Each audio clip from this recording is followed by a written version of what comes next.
a beginner to a grandmaster, here are 5 tips that will help you absolutely take your chess to the next level. Tip number 1, gain central control. This tip is one of the most helpful things in your chess life. Make sure always to gain control of the center. And I mean, the first move, this is why, by the way, the first move are most commonly and best one of these 3 things, because they all gain central space. Central space is way, way important because it helps you, it helps you with literally everything. It helps you break your opponent's position. It helps you win material and eventually win the game. Tip number 2, develop pieces early for better central control and because your pieces have to be doing something. E4, E5 is one of the most common, probably actually the most common first move for each player. Now, look at our pieces here. We have a bishop that's not doing anything, a knight that's barely controlling anything, a bishop that's not really helping in the center, controlling a short diagonal, and a knight that's controlling a few squares, not doing anything really, and 2 rooks that are definitely not doing anything. Our pieces are not helping our position. So that's tip number 2, to develop pieces, right? Knight to f3 is very common. Then something like knight to c6 is extremely good for your position. It helps control center, which helps with the first tip, attacks the pawn, defends a pawn, and now our knight is doing much, much more than it was before for only 1 move.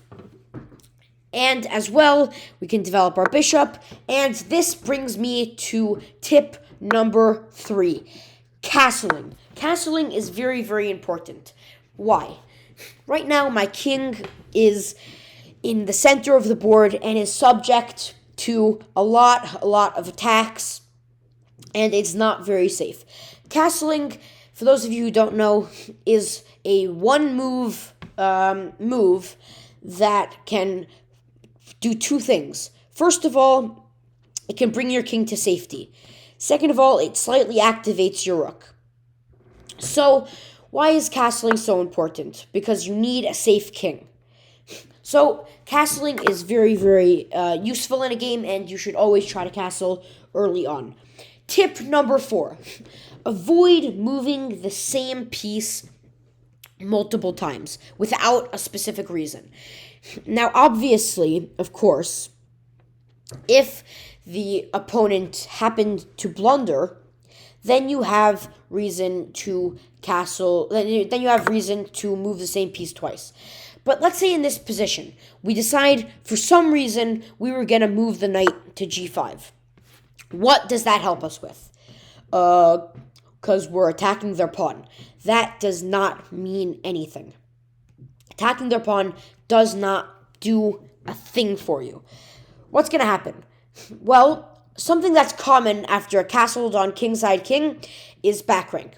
So the opponent will play h6, stopping back rank because it leaves the king some space, and kicking your knight.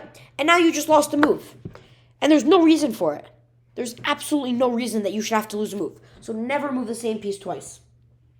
The next one is always think, what is my opponent going to do? And don't be so one-track minded. Such as, you always have to think of what your opponent's going to do and think everything your opponent's going to do. For instance, say your opponent goes somewhere like there, and you go there, and then your opponent goes there. Now, you always have to think of what your opponent is going to do.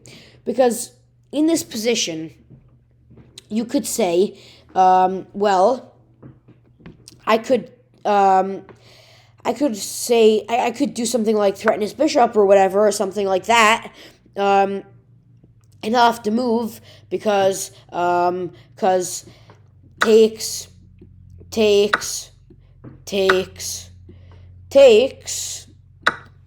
But that's wrong for 2 reasons. Number one, the knight could just take your queen, but you didn't think of everything your opponent can do. What if, for instance, your opponent doesn't take your knight and instead decides to take your free and open queen? Think of everything your opponent can do. Now, utilize these 5 tips to completely raise your rating by at least 1,000, and make sure to check out all my other videos, subscribe, and see you next time. Geek Bros and Chess, signing off.